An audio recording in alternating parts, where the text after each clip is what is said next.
এই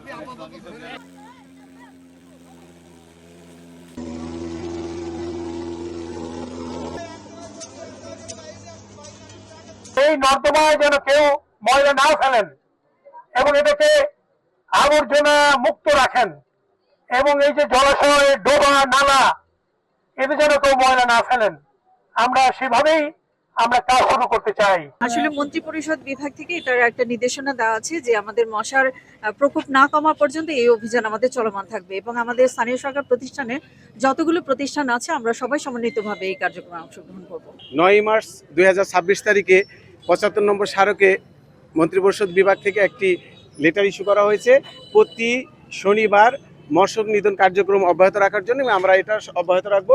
পৌরসভাকে অনুরোধ করব প্রতি ওয়ার্ডে এই পরিষ্কার পরিচ্ছন্নতা এবং মশার যেখানে প্রজনন স্থল এবং আবাসস্থল আছে এগুলো ধ্বংস করার জন্য ভবন মালিক যারা আছেন, যারা বাজার কমিটি আছেন, বিভিন্ন সেগমেন্টে যারা স্বেচ্ছাসেবক হিসেবে কাজ করেন, সকল রাজনৈতিক নেতৃবৃন্দকে অনুরোধ করব আমরা সকলে মিলে যেন প্রতি শনিবারে এই পরিষ্কার পরিচ্ছন্নতা কার্যক্রমটা অভিযানটা আমরা অব্যাহত রাখি। জনবহুল দেশ, এই দেশে প্রতিনিয়তই মশক নিধন অভিযান করা উচিত।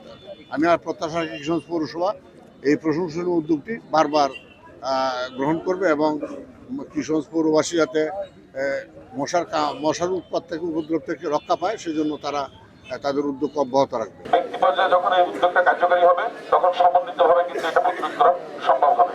সুতরাং ব্যক্তি সচেতনতা সবচেয়ে বেশি গুরুত্বপূর্ণ।